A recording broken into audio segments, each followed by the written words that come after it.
તો નમસ્કાર દર્શક મિત્રો, સમાચાર આવી રહ્યા છે આમોદથી। પ્લેન ક્રેશ દુર્ઘટનામાં જીવ ગુમાવનાર અલ્તાફ હુસેનના પાર્થિવ દેહને કોલોણા ગામે દફનવિધિ કરવામાં આવી। અમદાવાદ એરપોર્ટ પરથી યુકે જવા માટે એર ઇન્ડિયાની ફ્લાઇટે ઉડાન ભરી હતી।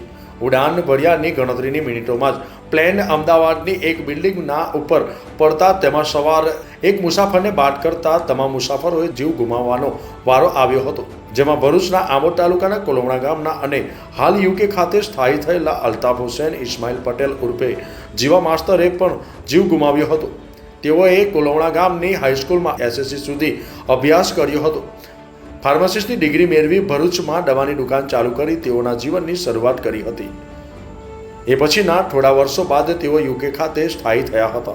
હાલ એક અઠવાડિયા માટે જ તેઓ ઇન્ડિયા આવ્યા હતા। અલ્તાફ હુસેન તેમના સાસુ સસરા સાથે એર ઇન્ડિયાના ફ્લાઇટમાં યુકે જવા રવાના થયા હતા। જોકે પ્લેન ક્રેશની ઘટનામાં અલ્તાફ હુસેન સહિત મૂળ કરજણ તાલુકાના સાંસરોદ ગામના વતની અને યુકે સ્થાયી થયેલા આદમભાઈ તાજુ અને તેમના પત્ની હસીનાબેન તાજુએ પણ જીવ ગુમાવવાનો વારો આવ્યો હતો। આ કમકમાતી ઘટનાને પગલે કોલોણા અને સાસરોદ ગામ સહિત તેમના પરિવાર પર આભ તૂટી પડ્યું હતું। અલ્તાફ હુસેનના પાર્થિવ દેહ શરીરને વહીવટી તંત્રની દેખરેખ હેઠળ તેમના માદરે વતન કોલોણા ખાતે લાવવામાં આવ્યો હતો। વતનની માટીમાં તેમના મૃતદેહને દફન કરવામાં આવ્યા હતા। તેમની અંતિમ યાત્રામાં સગા સંબંધીઓ અને ગ્રામજનો જોડાયા હતા। પ્લેન ક્રેશમાં ભોગ બનેલા લોકો માટે તેમના પરિવાર પર આવી પડેલ દુઃખને સહન કરવાની કુદરત શક્તિ આપે એ માટે ખાસ દુઆ કરવામાં આવી હતી। આ દુઃખદ પ્રસંગે ભાજપ જિલ્લા પ્રમુખ પ્રકાશ મોદી, ભરૂચ નગરપાલિકા વિપક્ષ નેતા શમશાદ અલી સૈયદ, સુલેમાન પટેલ, અબ્દુલ કામથી, ગામના અગ્રણીઓ તેમજ સગા સંબંધીઓ ઉપસ્થિત રહ્યા હતા। જાવેદ મલેકનો રિપોર્ટ, ન્યૂઝ ટુડે, આમોદ। 12 તારીખના રોજ અમદાવાદથી લંડન જઈ રહેલું એર ઇન્ડિયાનું પ્લેન જે અમદાવાદથી ટેક ઓફ થતાની સાથે જ 2 મિનિટમાં મેઘાણીનગરમાં અતુલ્ય બિલ્ડિંગ જે આવેલી છે એના ઉપર તૂટી પડ્યું અને આ પ્લેનમાં મુસાફરી કરી રહેલા મુસાફરો એ ઉપરાંત એમાં રહેલા પરિચારિકો આ લગભગ 241 લોકો આમાં જીવ ગુમાવ્યો છે।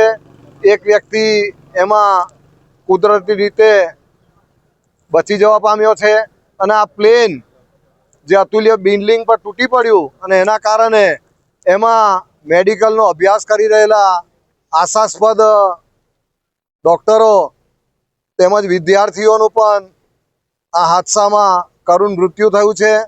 કુલ 275 લોકો એ જીવ ગુમાવેલો છે અને એમાં ગુજરાતના પૂર્વ મુખ્યમંત્રી શ્રી વિજયભાઈ રૂપાણી પણ હતા। તેઓનું પણ આ હાદસામાં મૃત્યુ થયેલું છે। આજે અમે આ ભરૂચ જિલ્લાના આમોદ તાલુકાના કોલોણા ગામે આવેલા છે। આ ગામના પણ એક આશાસ્પદ વ્યક્તિ અલ્તાફ હુસેનનું પણ આ પ્લેનના હાદસામાં મૃત્યુ થયેલું છે। એમના જનાજામાં અમે જોડાયેલા, ગામના સૌ આગેવાનો અહીં અમારી સાથે છે। અમારી આ અલ્તાફ હુસેનના પરિવાર પ્રત્યે, આ ગામ પ્રત્યે અમારી સંવેદના પ્રગટ કરવા માટે અમે આવેલા છે। વહેલી સવારમાં ભરૂચમાં પણ સમીના પાર્કમાં રહેતા સાજેદાબાનું જેઓ પણ પ્લેનમાં મુસાફરી માટે ગયા હતા અને એમનું પણ પ્લેનમાં હાદસામાં અવસાન થયું છે। તો એમના જનાજામાં પણ અમે ગયા હતા અને અમારી લાગણી, અમારી સંવેદના, જે આઘાતની લાગણી સૌ લોકોને જે છે એવી અમને પણ આ સંવેદના છે અને એ પ્રગટ કરવા માટે અમે જોડાયા હતા। આ ગામમાં પણ આજે ગામ લોકોની સાથે રહી અને અમારી સંવેદના પ્રગટ કરીએ છીએ।